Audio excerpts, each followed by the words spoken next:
C'est lancé.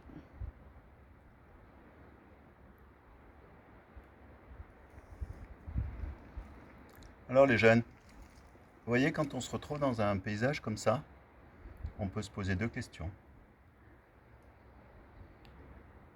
La première, c'est comment se fait-il que, d'après les théories micro, lorsqu'il y a du chômage, le salaire devrait baisser? Or, souvent, les salaires d'embauche ne baissent pas. Comment ça se fait que les salaires soient rigides? Comment peut-on expliquer la rigidité des salaires, des revenus du travail, sur le marché du travail? Alors, on peut citer trois, voire quatre théories qu'on appelle les théories micro de la macro. La première théorie, on va dire, c'est la théorie dite du job search. Alors, la théorie du job search, c'est l'idée que les chercheurs d'emploi dépensent beaucoup d'énergie et beaucoup de temps pour faire leur CV, pour un peu se former, pour retrouver du boulot. Et qui donc qui vont mettre un certain temps déjà à s'apercevoir que leurs espérances sont trop élevées par rapport au prix du marché d'équilibre théorique. Et ensuite, ils estiment que, étant donné qu'ils ont passé beaucoup de temps à chercher, ce temps c'est de l'argent et donc ils espèrent obtenir un salaire supérieur au salaire d'équilibre théorique. D'où le fait qu'ils n'acceptent pas d'être embauchés au prix d'équilibre théorique. Voilà pourquoi le salaire d'embauche ne baisserait pas. Deuxième théorie, la théorie dite des contrats implicites. Dans cette théorie, les entreprises jouent le rôle d'assureur. C'est comme une assurance. En fait, selon la théorie micro, normalement, lorsqu'il y a des périodes de forte croissance, d'expansion, les salaires devraient augmenter. Et quand il y a des périodes de récession, les salaires devraient diminuer. Et qu'est-ce qu'on constate? On constate que non.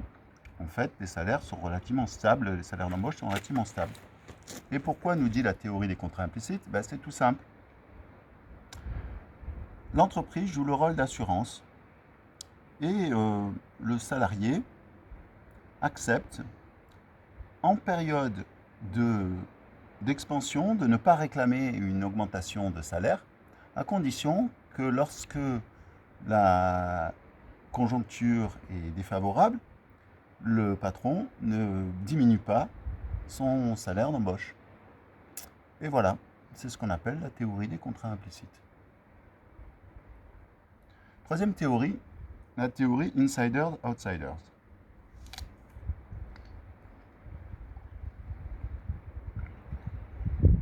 En fait, si vous regardez bien, il y a à l'intérieur des entreprises, vous avez un personnel qui est au cœur.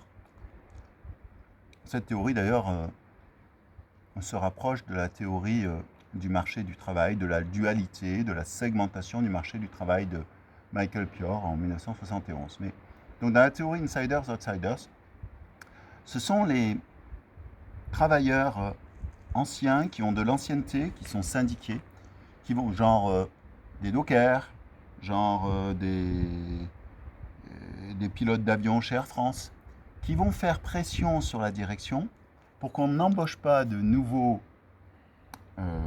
pilotes d'avion d'Air France à des conditions qui correspondraient à l'équilibre sur le marché du travail, c'est-à-dire comme si on fait l'hypothèse qu'il y a beaucoup de pilotes sur le marché du travail et qu'on n'en manque pas, et à ce moment-là, les salaires d'embauche du marché du travail devraient baisser. Or, qu'est-ce qu'on constate? On constate que les conditions de rémunération et les conditions annexes sociales et de carrière, etc., des pilotes chez Air France sont tout à fait très favorables. Et donc, en fait, les insiders, ceux qui sont à l'intérieur, vont faire pression pour qu'on n'embauche pas des outsiders à des tarifs de rabais. Parce que sinon, ça serait mettre en péril leurs propres emplois. Alors, on peut décliner cette théorie, par exemple, à la SNCF ou ailleurs. Voilà. Dernière théorie qui est assez proche de Insiders Outsiders, c'est donc la théorie de la segmentation du marché du travail. C'est l'idée qu'en fait, il y a deux marchés, un marché primaire, un marché secondaire. Sur le marché primaire, vous trouvez des emplois paisibles, comme ici, avec une perspective de carrière, avec une protection sociale importante, avec toutes sortes d'avantages en nature et d'intérêt, et un métier d'intérêt. Et de l'autre, des métiers qui sont moins qualifiés, qui sont beaucoup plus flexibles, qui sont beaucoup plus précaires, qui n'offrent pas de perspective de carrière assurée, ni de sécurité de l'emploi. Et donc c'est ce qu'on appelle le marché secondaire. Évidemment, c'est un petit peu aussi des outsiders, comme d'après l'ancienne théorie, mais voilà. Donc, rappelez-vous, comment expliquer que le marché du travail est rigide? Eh bien, on fait appel aux théories micro de la macro. Petit 1, la théorie du job search. Petit 2, la théorie des contrats implicites. Et petit 3, la théorie insiders-outsiders, voire la théorie de la segmentation du marché du travail. Alors maintenant qu'on a terminé notre petit cours, il va falloir qu'on parte d'ici avant la nuit. Mais là, on a vraiment le temps, c'est pas comme la dernière fois.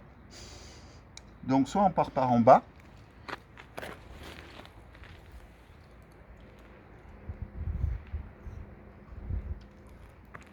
mais après il faudra remonter. Soit on part par en haut. Alors soit à gauche, soit à droite, comme vous voulez. À gauche ou à droite.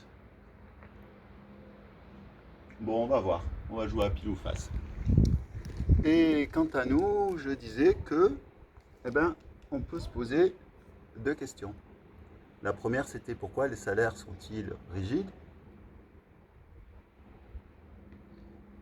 Et la deuxième, c'est quand les eaux vont monter, jusqu'où monteront-ils? Jusqu'où la mer va monter?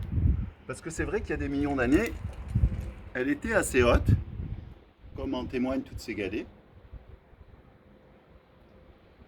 Mais maintenant, eh ben, on ne sait pas ce qu'il en sera demain. Du coup, quand on en sera à se poser la deuxième question, la première question, on s'en foutra un petit peu. Allez, ciao ciao.